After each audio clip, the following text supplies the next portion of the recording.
They need you to believe it's hard, because if you knew how simple it was, the whole system would collapse. Not the economy, not society, but the system, the one inside your head, the one that tells you success requires 80-hour weeks. That visibility means posting every day. That more is always better. I spent 15 years running on that treadmill. I read every book, I tried every hack, I optimized everything, and I got exactly what they promised: burnout, confusion, and a nagging feeling that I was running in place. Then I met Arthur. Arthur is 92 years old. He has lived through wars, recessions, the death of friends, the birth of grandchildren, and every trend and fad that has come and gone. And when I met him, I expected wisdom about the past. Instead, he gave me a map for the future. He showed me the crack in the machine that nobody talks about, and once I saw it, I couldn't unsee it. He called it the 5% rule. And in the next 15 minutes, I'm going to share with you what Arthur shared with me. Why 95% of what you're doing is not just useless. It's keeping you stuck. And more importantly, I'll show you how to find the 5% that actually moves the needle, the part they don't want you to notice. Because if you notice it, you can't unnotice it, and you can't go back. Let me tell you how I met Arthur. I was at a coffee shop 3 years ago, buried in my laptop, stressing about metrics and growth and all the things we're told matter. An older man sat down at the table next to me. He ordered black coffee, pulled out a worn leather journal, and started writing with a fountain pen, slowly, deliberately. I don't know what made me speak, but I asked him what he was writing. He looked up, smiled, and said, "Nothing important." That's the point. That was Arthur. We started talking. I told him about my work, my goals, my exhaustion. He listened. When I finished, he was quiet for a long moment. Then he asked me a question I'll never forget. If I told you that 95% of the effort you put into your goals was completely wasted, what would you do? I said, well, I'd stop doing it. He laughed, not a mean laugh, a gentle one, and he said, no, you wouldn't. Nobody does. Because we're addicted to the feeling of doing something. We're addicted to visible effort. Arthur told me about his life, about the jobs he'd held, the businesses he'd started and lost, the people he'd loved and buried. And he said something that stopped me cold. Hard work is the easiest part. He said. Anybody can work hard. I've seen lazy people work hard. The hard part is knowing what to work on. He told me that for most of his life, he was exactly like me, running, optimizing, exhausted, until one day, in his late 50s, he sat down and did something radical. He tracked everything he did for a month, every task, every hour, every output. And at the end, he asked a brutal question. Which of these things actually changed anything? The answer, he said, nearly broke him. Out of hundreds of hours, maybe 5% of his actions had produced 95% of his results. The rest? Busy work, maintenance, stuff he did because it felt productive, but actually just kept him occupied. He had built a life of occupation, not creation, and he hadn't even noticed. Arthur knew about the Pareto principle. He'd heard it his whole life. 80% of results come from 20% of efforts. But he said something that stuck with me. Everyone knows that rule, he said. But nobody tells you the rest. He leaned forward. Even within that 20%, there's another 80-20 split.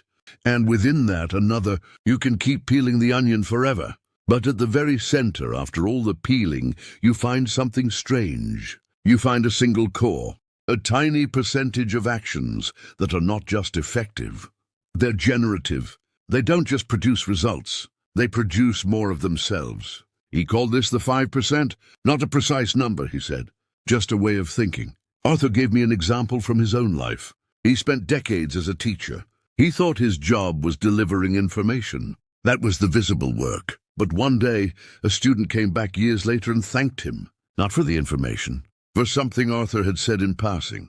A single sentence, a moment of connection. That student had carried it for 20 years. That was my 5%, Arthur said.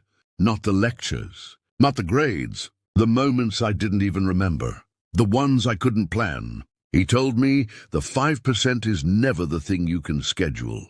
It's the thing you can only prepare for. You can't summon it. You can't force it. But you can build a life that's ready for it when it comes. And most people never do, because they're too busy filling their days with the 95% to notice the 5% when it walks right past them. I asked Arthur how to find it. He smiled that gentle smile again. It's not easy, he said.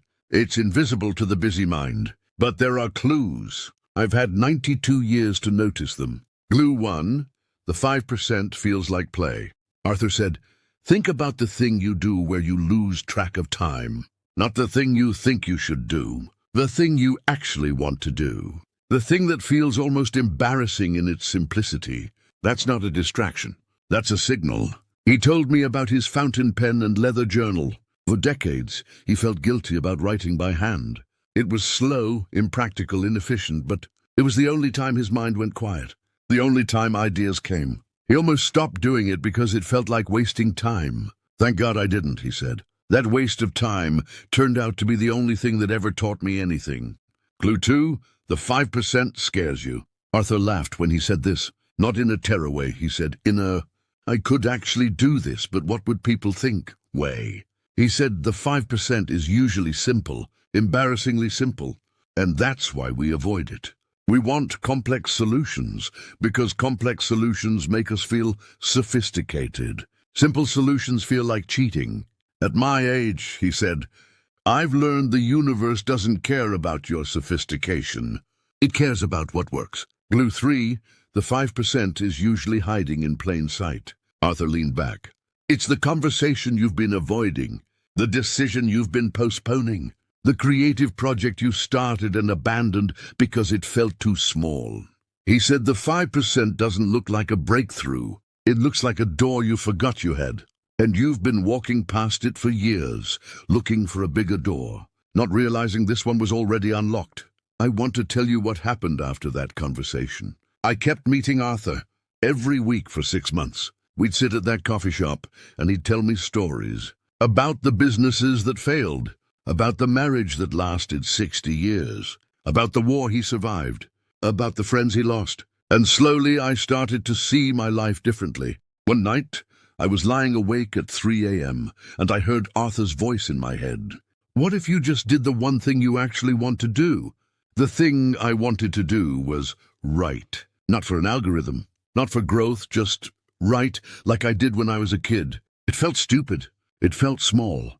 It felt like giving up. So I started doing it for 1 hour a day, just for me. No posting, no strategy, just writing. Within 3 months, that stupid hour had generated more ideas, more clarity, and more direction than 3 years of productive work. And eventually, those private writings became the foundation for everything I do now. The last time I saw Arthur, I thanked him. He waved his hand. Don't thank me, he said. You found it yourself. I just reminded you to look. I asked him if he had any final advice. He thought for a moment. Then he said, the 5% isn't a strategy. It's a return to the part of you that knew what it wanted before the world told you what to want. Arthur passed away last year. He was 92. He left behind that worn leather journal and a fountain pen. And he left behind this lesson which I'm passing on to you. So here's my challenge. For the next 7 days, I want you to find your 5%. Not by working harder, by paying attention. Notice what feels like play. Notice what scares you because it's too simple. Notice the door you keep walking past. And then push it. Just a little. Give it 30 minutes a day. Not as a strategy, as an experiment. See what happens when you stop feeding the 95% and start feeding the 5%. The system wants you busy. The system wants you distracted, because a distracted person is a predictable person. A busy person is a controllable person. But the person who finds their 5%, the person who dares to focus on the one thing that actually matters, that person becomes dangerous, not to others, to the old version of themselves. Arthur taught me that, and now I'm teaching you. So, what's your 5%?